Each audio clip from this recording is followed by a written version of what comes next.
Welcome back to the new video lecture. आज के lecture में हम लोग last type that is based on Joule's law and power पे सम्स करने वाले हैं इलेक्ट्रिसिटी चैप्टर के। तो स्टूडेंट्स यहाँ पे आप देख पा रहे हो मैंने फॉर्मूला लिखा है। So Joule's law is nothing but heat energy dissipated is equal to I square R T. हम कोई भी अप्लायंसेस यूज करते हैं तो वो अप्लायंस गर्म होता है, तो जैसे ही करंट पास होता है तो इलेक्ट्रिसिटी जो है पास होने के बाद हीट जनरेट होती है। तो अकॉर्डिंग टू जूल वो हीट जो है it is equal to I square R T, where I is current, R is resistance and T is for time, कितने टाइम के लिए अप्लायंस यूज किया हुआ है। अब बेस्ड ऑन दिस ये H के बहुत अलग अलग फॉर्मूला है। H is equal to V I T, H is equal to V square by R T. अगर आपने वीडियो नहीं देखी है, ये हम लोग ने ऑलरेडी डिराइव किया हुआ है, तो आप यही प्लेलिस्ट में जाके देख सकते हो। एंड दूसरा है पावर। तो हीट को अगर हम लोग rate of change of heat बोलेंगे, पावर, उसी को पावर बोलेंगे, rate of change of heat. So power का फॉर्मूला होता है करंट इंटू वोल्टेज और potential difference across a conductor. So ये चार फॉर्मूला बेसिक याद रखोगे तो भी चलेगा एंड उस पे बेस हम लोग क्वेश्चन आंसर करेंगे। उससे पहले मैं आपको यूनिट्स क्लियर कर दूं। जो हीट है वो एनर्जी है, तो एनर्जी हमेशा जूल में होनी चाहिए, तो इसका यूनिट जूल आएगा। करंट का यूनिट आपको पता है एम्पियर में होना चाहिए। रेजिस्टेंस जो है वो ओम में होना चाहिए। टाइम जो है, यहां पे जो टाइम है वो specially for this Joule's and power हम लोग टाइम को यहाँ पे आवर्स में ही रखते हैं। एंड जो पावर है last, that power should be in joule पर सेकेंड और वॉट में होना चाहिए। ठीक है, तो ये बेसिक है। यहाँ पे पावर वॉट में या किलोवाट में हो सकता है। किलोवाट में कब आएगा? जब आपको बिल कैलकुलेट करना आएगा कि इतने इतने अप्लायंसेस घर में चल रहे हैं, तो count calculate the bill amount, तभी आप उसको किलोवाट में कन्वर्ट कर सकते हो, क्योंकि वो यूनिट हो जाएगा। ठीक है, आपको पता है यूनिट क्या होता है? 1 unit is equal to 1 kilowatt hour, है ना। तो 1 किलोवाट आवर में यहाँ पे आपको पावर जो है रेटिंग को, उसको आपको किलोवाट में कन्वर्ट करना पड़ेगा। So I hope the units are clear. Let us start with the first question. क्या बोला है? An electric heater is rated at 1500 watt, calculate the heat produce per hour. So first question में data लिख देते हैं students. Power दिया हुआ है 1500 वॉट, ठीक है। एंड यहां पे बोला है कितना हीट एनर्जी डिसिपिएट होगा इन 1 आवर, तो time is given as 1 hour, ठीक है। अब आपको पता है स्टूडेंट्स, अगर मैं हीट एनर्जी का फॉर्मूला देखूं, तो हीट एनर्जी का फॉर्मूला अगर हम देखेंगे तो या तो हम डायरेक्ट पावर का फॉर्मूला यूज करते हैं। तो पावर जो होती है it is energy dissipate with respect to time या विथ यूनिट टाइम। तो पावर कब काउंट होती है? जब हम टाइम फैक्टर इन्वॉल्व करते हैं तब। So we need, power given है 1500 वॉट, एनर्जी E है, या आप हीट एनर्जी भी लिख सकते हो, तो H लिख देता हूं। टाइम कितना दिया है? 1 आवर। कुछ भी चेंज करने की जरूरत नहीं है यहाँ पे। तो यहाँ पे आपका हीट एनर्जी कितना डिसिपिएट होगा? 1500। अब ये हीट जो है वो वॉट आवर के फॉर्म में डिसिपिएट यहाँ पे होगा, ठीक है। तो मैंने इसको वॉट आवर के फॉर्म में ही रखा हुआ है। So if you need to find the energy then you can keep as it is, answer आपका यही आएगा। So now you can add one more formula to the list. तो आपका heat energy is also given by, ये VI के बदले आप यहाँ पे डाल दोगे तो P डाल देंगे हम लोग, तो और एक फॉर्मूला बन जाएगा P into T। तो ये फॉर्मूला भी याद रख लेना। तो there are total 5 formula based on this, ठीक है। Let us move on to the second question। आप ये फॉर्मूले से भी कर सकते हो, सेम आंसर आएगा। Let us move on to second question। Electric iron has rating of 750 watt, 220 volt, calculate current and resistance. तो सेकेंड क्वेश्चन में डेटा लिख देते हैं। पावर बोला है, रेटिंग मतलब पावर कितना डिसिपेट होता है? 750 वॉट। वॉट बोला तो पावर हमेशा याद रखना।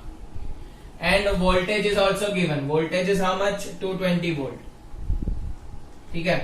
अब क्या पूछा है यहाँ पे, पहला पूछा है करंट, सेकेंड पूछा है रेजिस्टेंस। तो पहले करंट कैसे ढूंढेंगे, डायरेक्ट पी का फॉर्मूला है, P is equal to V I.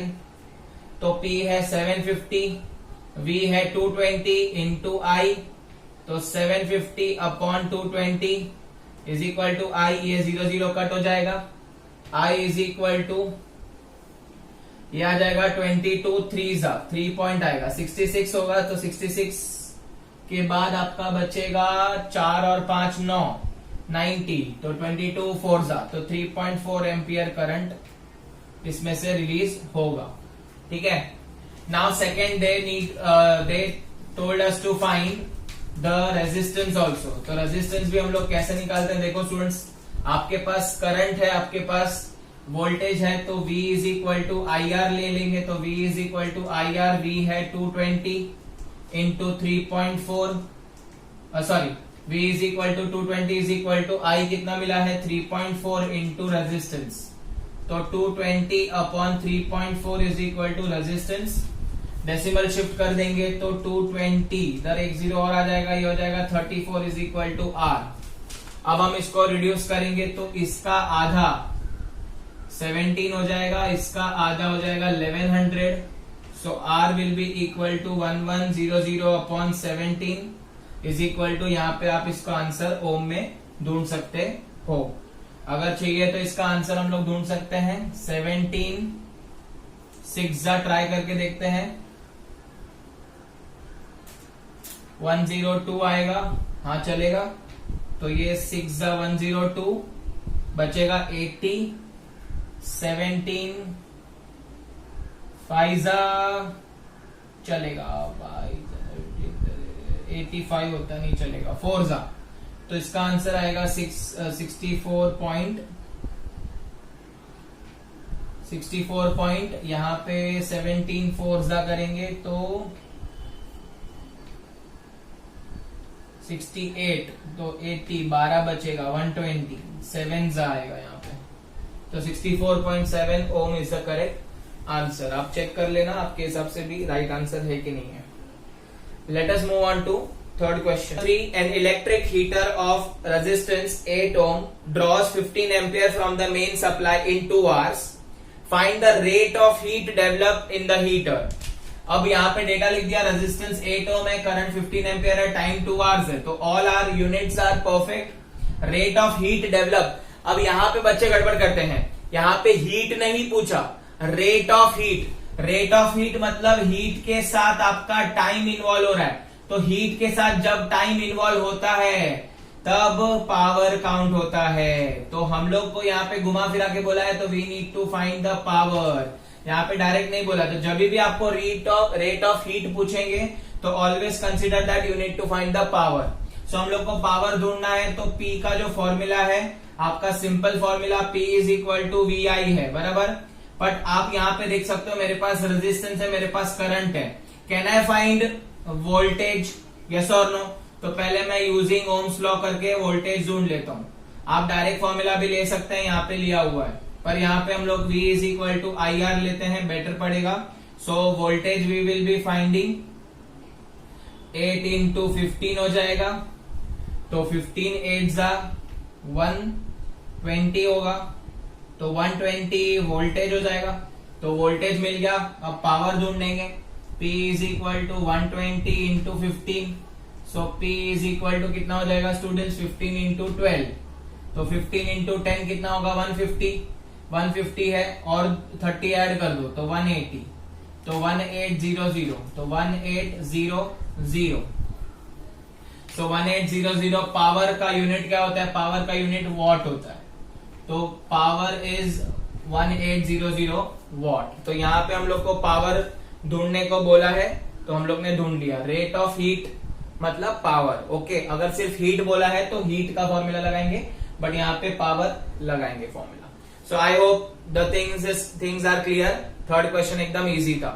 Now question number 4, 2 lamps are rated 100 watt at 220 volt and other at 40 watt 220 volt are connected in parallel to the main supply. Calculate the current drawn from the supply.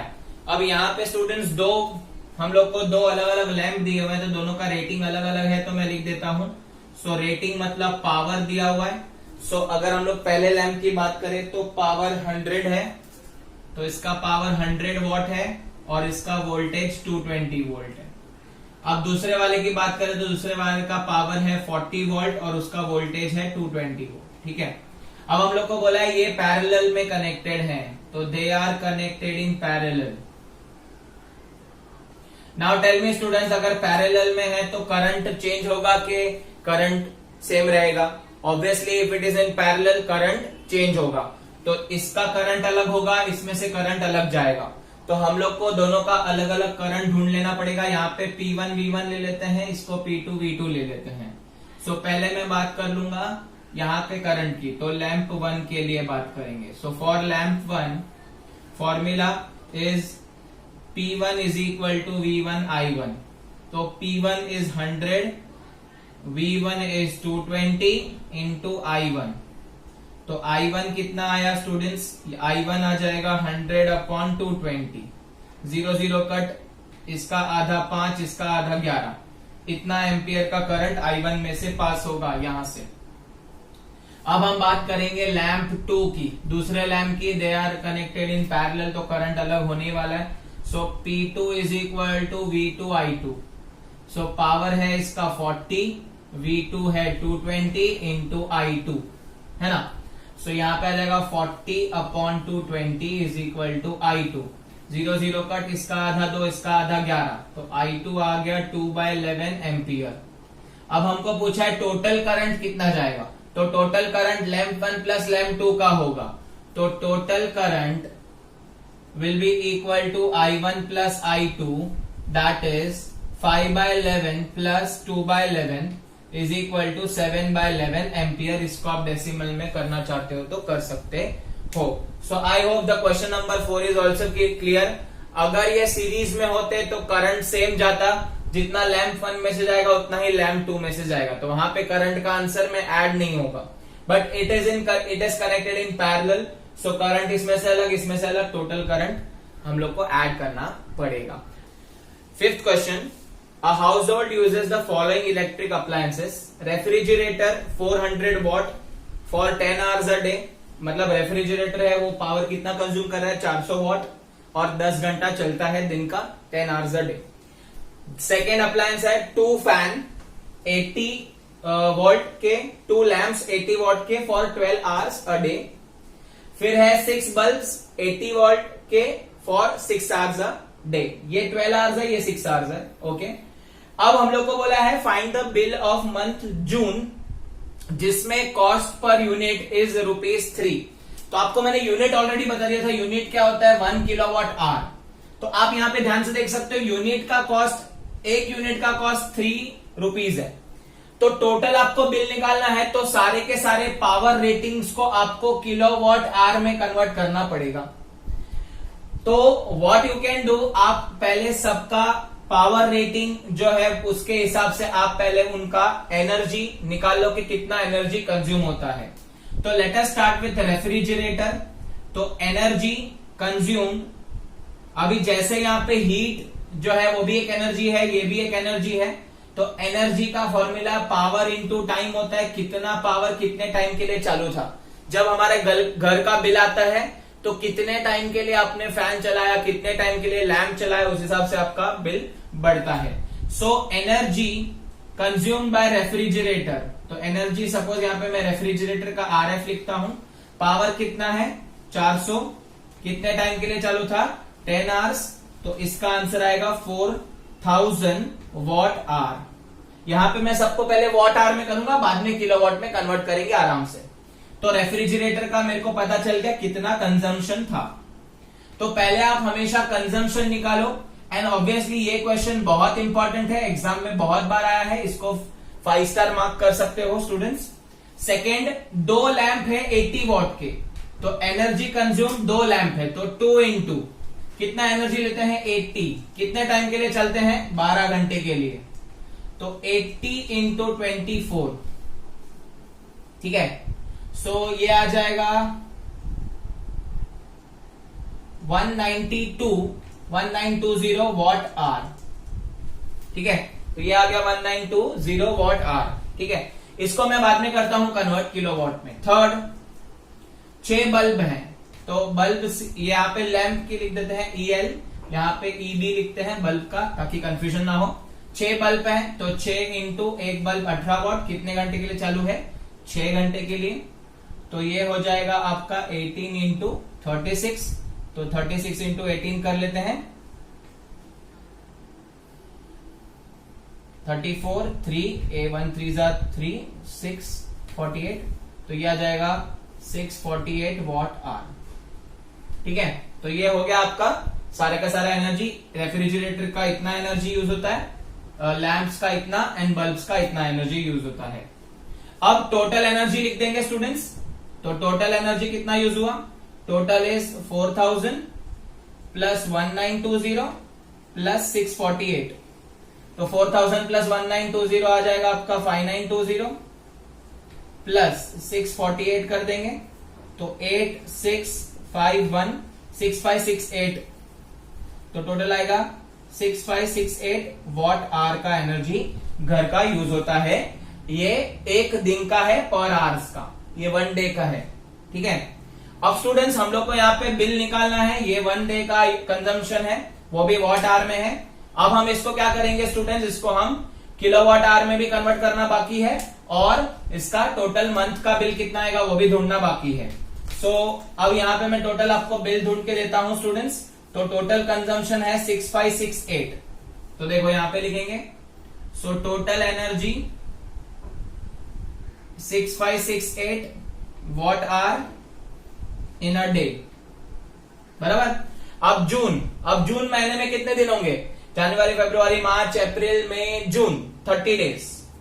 तो cost हम लोग निकालेंगे, तो cost is equal to आपका 30 days आएगा, 30 days into एक दिन में कितना यूज किया? 6568, बराबर। और कॉस्ट पर यूनिट कितना है? 3 रुपया है, तो इधर मल्टीप्लाई करना पड़ेगा। तो कॉस्ट याद रख लेना, cost is nothing but number of days of June, या जो भी मंथ आपको दिया रहेगा, number of days into per day कितना वॉट आवर यूज हुआ और कितना पैसा है, तो 3 रुपया लगेगा। अब ये वॉट आवर में था, इसको किलोवाट में करना जरूरी है, तो डिवाइड बाय 1000 करेंगे, तब जाके ये किलोवाट में आएगा। ठीक है, सो कॉस्ट अभी ढूंढ लेंगे स्टूडेंट्स।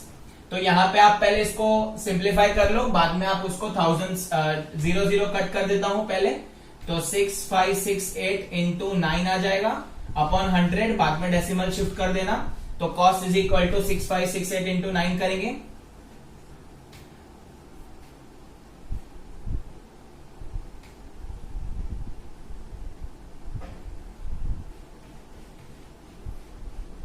तो 59112 अपॉन 100। ये कॉस्ट की बात करेंगे तो कॉस्ट इज इक्वल टू, इसको डेसिमल में शिफ्ट करेंगे तो बिल आएगा आपका 591.12 रुपीस का।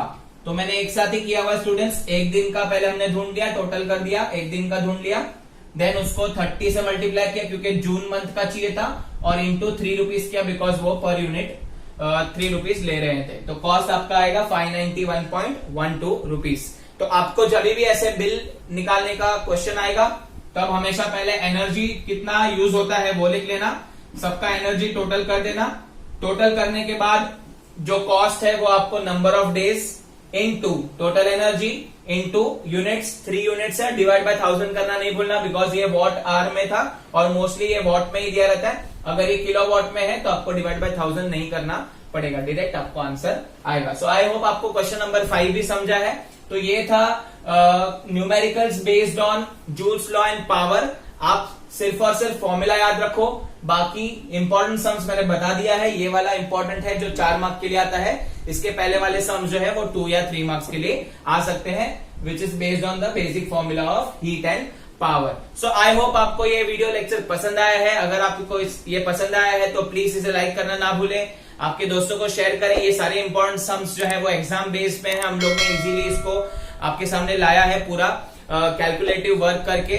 सो इसे जरूर अपने दोस्तों के साथ शेयर कर देना, सब्सक्राइब कर देना चैनल को अगर नहीं किया होगा तो। Thank you so much for watching this video, keep learning.